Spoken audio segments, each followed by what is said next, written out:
Okay, today I want to take some time to show you guys how to create a sales order.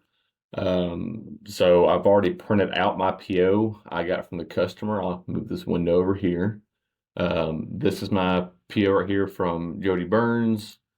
Um, it's a anti-mag pump you can see right here going to Affinity Chemical. So I've already printed out a paper copy of this.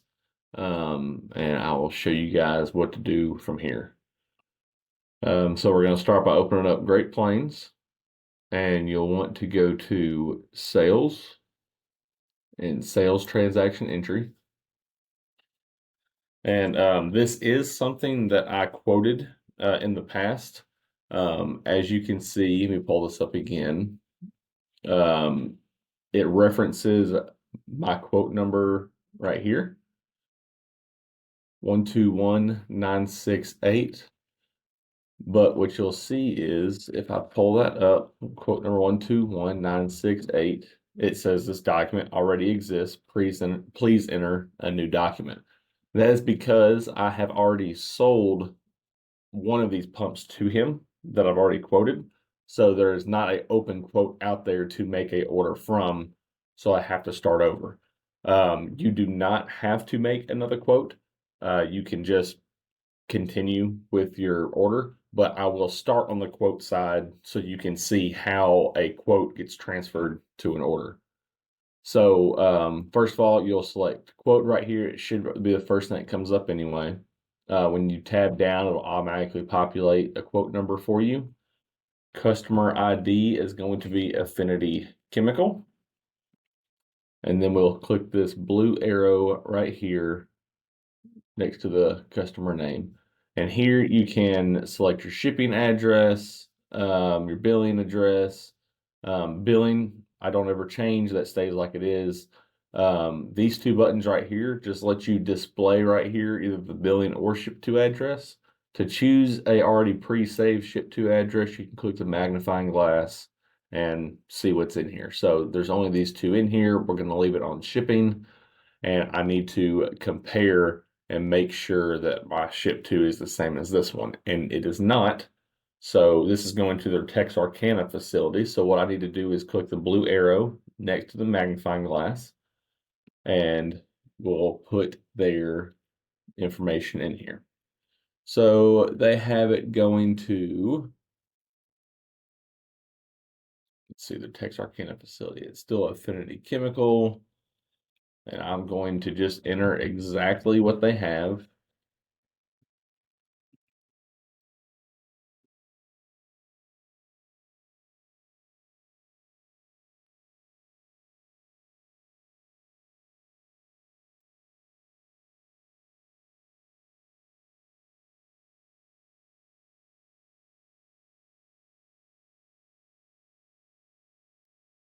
Put Joseph's name on here.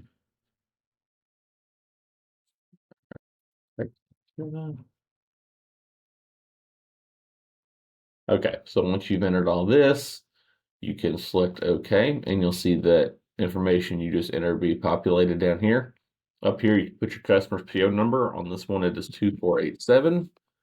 Their shipping method. Let's see if you put a shipping method for me.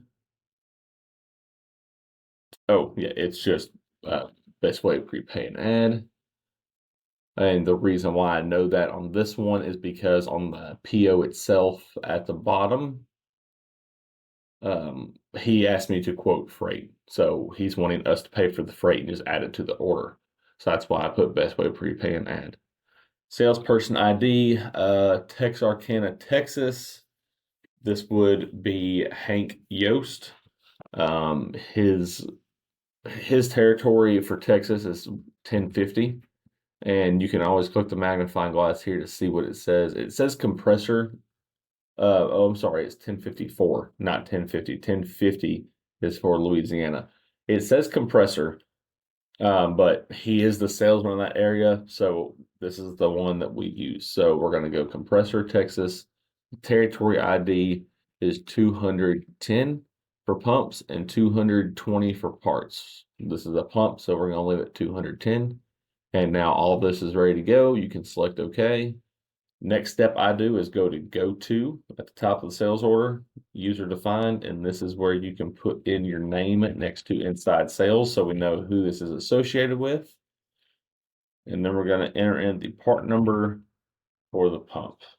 ANSI Mag pumps are ANS. I believe you guys have the PDF of part prefixes that I've provided for you. If not, let me know and I'll send it over to you. ANSI Mag pumps is ANS. It is a K plus 328 CO4. You can see this auto populated right here because I've used this before. This is the exact same pump I ordered last time. So I'm just gonna click that, tab over. If you see a big each populate right here, that means the part number is in our Great Plains inventory system. If it is not, and it's a little each, then it's not in our inventory system. If we are going to order a part and receive it in here, we have to add it into Great Plains. If we're just drop shipping it, you do not have to add it. We actually prefer that you don't add it. That way it's one less part in our system that we've never brought in here. So once again, if it gets brought in here, add it to Great Plains. If it's getting drop shipped from the factory, you do not have to add it. So from here, you can tab over. They're ordering one, so we'll tab over again. Oh,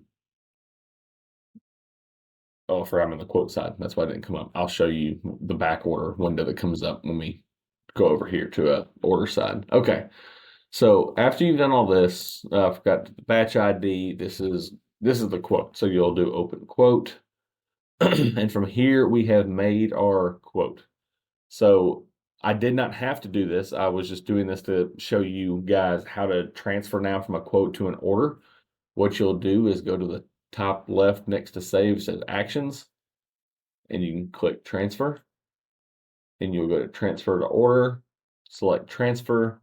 And this is the back order window I was telling you about. I'll show you where and how it pops up again just so you can see it. Click OK. It's just going to tell you what you're back ordering. This window right here is just a log that it transferred from a quote number to an order number. You don't need that. You can click cancel. And now if you see it says order up here, here's your order number. It transferred it to a order from a quote.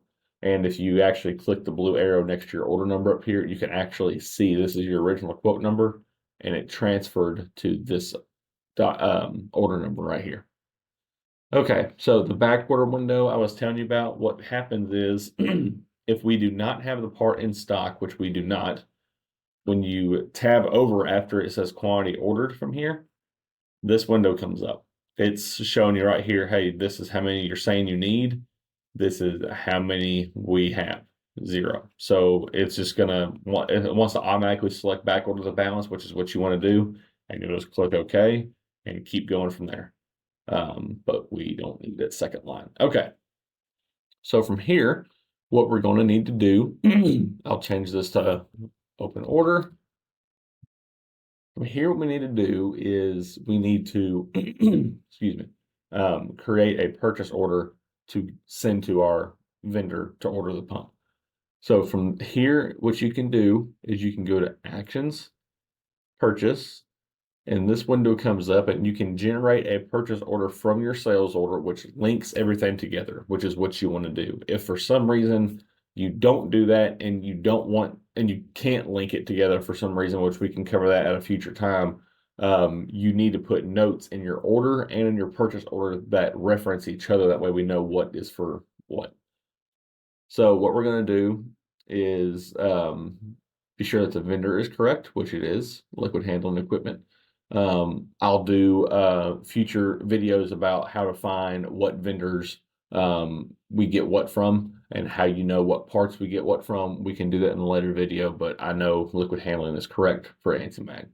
When you click on the part number right here, what it's going to show you is how many you need to purchase based on your sales order, and this is the unit cost. I know this cost is correct because once again, I just did an order for the same company for the exact same pump. So I know this quote is accurate. It was less than a week ago. So I don't have to change that. If you do, just go in here, type what you need in, go from there. From here, you will click generate. It says skip display and purchase orders. Click yes. If you click no, it wants to go through some weird window. I don't understand it. I just know it's not needed. So click yes. I do not print this. This is going to show you your sales order number and your purchase order number associated with it, but you do want to see what they are. You can print it if you want to. I do not. It's because I don't need it after I know what the order number and the purchase order number are. So you can uncheck printer and check screen and click OK. And it pulls up this window right here. And what you can see right here is the order number. Sorry, I thought I was going to highlight it. Right here under my cursor, you can see the order number. Top left up here, you can see your PO number.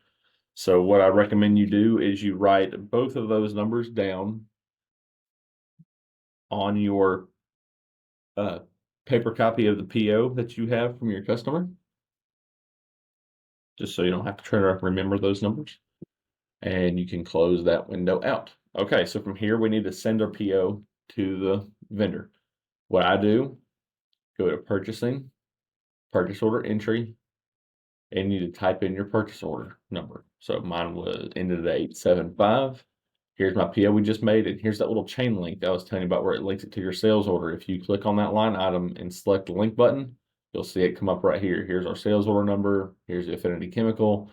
It's very handy to have this. That way you can see exactly what everything is for. From here, you click the blue arrow next to the vendor ID and make sure my shipping method is correct, which you can see it's blank. So I need to go to Best Way Prepay and Add. Click OK. It's just asking, do you want to roll down the changes? I'm sorry, it's asking, or it's telling you that they're not updated automatically. The line items aren't. I don't fully understand what it's saying. I just know you just click OK and keep going. Sorry, there's not a better explanation for that. And once I get from here, I need to make a PDF version of my PO to send to the vendor. So I will do print, click save, print, OK, check the printer, click OK, and I want to print this to a PDF. I use Adobe. Some people use the Bluebeam. That whatever you have on your computer is fine. So I go to Adobe. This little printer icon comes up. And what I do, once again, this is me. You do not have to do this if you don't want to, but I do highly recommend it. In the company shared M drive at the very beginning here of it, pump department, I have a folder for myself. I see Miss Beth has one too. I don't believe Chad has made one yet, but like I said, however you want to do it, that's up to you. I go to my folder, POs, and we are looking for the customer folder that this PO will go into. I organize these by customer folders. That way I can see what all I have ordered for that customer. I do not organize it by vendor, I organize it by customer. So I go to my A folder for Affinity Chemical. Here's Affinity Chemical. All right, this is the last order I did, so I can click on that just so I don't have to type all that out and just change the PO number to 875. Then we'll go save. It generates the PDF of the PO. Here it is. From here, I do print a physical copy to keep with my paperwork until it's received. I can go into that further with you later if you'd like me to about how I organize my stuff internally. But once again, it's however you want to do it. I just know what process works for me. So for here, we got to send it to the vendor. I'm gonna wait till this prints out so you can still hear me.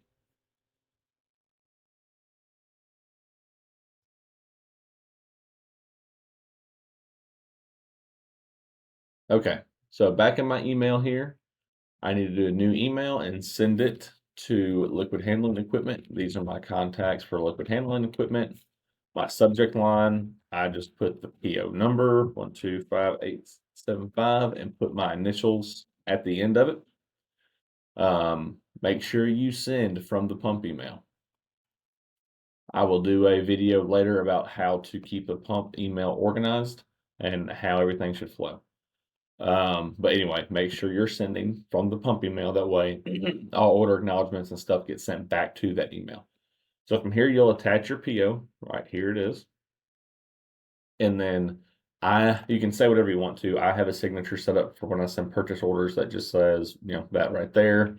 I'll, start it out by saying good morning or good afternoon or addressing someone's name, just like that, and click send. So now the vendor has it. I go to the sent folder, and I want to print a copy of the email I sent just so I have a record of I did send it. And then I take that email where I sent the PO, and I want to put that in the customer folder right here, Affinity Chemical, in the pump email. Make sure it's in the pump email and not your personal one. So from here, the last thing we need to do is we need to send the customer an order acknowledgement. So what we'll do is we'll go back to Great Plains, the sales transaction entry, and we will pull back up our sales order number. So ours is entered in 025. And from here, we need to change the ship date to when it's going to ship from the vendor. Now, I know this from, once again, the quote I just did. They told me this pump couldn't ship again till March 10th. So what I'm going to do is go over here to, we'll see, March 10th is on a Sunday. Let me double check and see what it had for the ship date. I believe they said 4 weeks. Now they're saying March 10th. So let me look here. This is the last order acknowledgement I did. It doesn't give me a ship date there. That's fine. Here's where I was asking if it was possible to be expedited. Oh, here it is, 3/22. I'm glad I double checked. Says the earliest ship date is 3/22 for this pump. So what I need to do, you do not have to wait for an order acknowledgement from the vendor to do this. You can if you want to. It just prolongs sending the customer an order acknowledgement. I want to send them an order acknowledgement as soon as they order it. So when you quote it, you're going to get a lead time anyway. So you can use that lead time to get your ship date. So anyway, 3/22 is when it's going to ship. So what I do is I want to allow time for that pump to be in transit and get to us, because the ship date we put in here needs to be when it's going to ship to us. So I just do a week after. I'd rather be a longer lead time than a shorter lead time and the customer gets upset. So let's do March 29th. Click OK. And then you need to print a copy of this to a PDF. So the same way I did the purchase order, you'll click Order, Print, OK. Print to an Adobe PDF. And I do not save copies of these, or I have to for a PDF. I do not keep them or print them or anything. I just save them to my desktop, and at the end of the day, I'll delete them. They're just named by the order number 216025. Select Save. Here it is.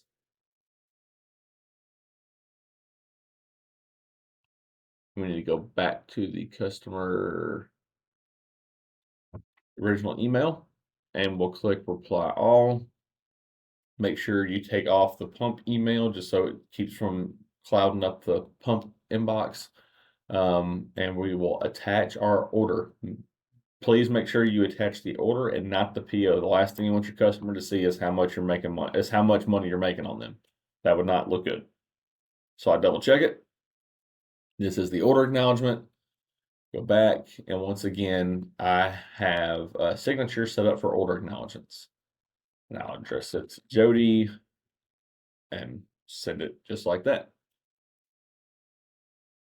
So the last thing I need to do is move the original email to Affinity Chemical. Take my sent item and move it to Affinity Chemical. And the main reason why I do all that, well, once again, I said I'll go through some more of this later, is just so anyone in the pump email can go to the Affinity Chemical order and see everything I've done. So Chad, Beth, Chip, whoever has access to it, you guys could go in here, click on this email, and you can see, okay, right here, he ordered the pump from Liquid Handling Equipment. And right here in these emails, you can see I sent the order acknowledgement. Here's the PO where it came in, and here's all the email chain. You can see all my email chains before right here where we were getting it quoted and the stuff we were going back and forth talking about. All that stuff is right there. Anything that has to do with the customer, put it in the customer folder. And that concludes how to make a sales order.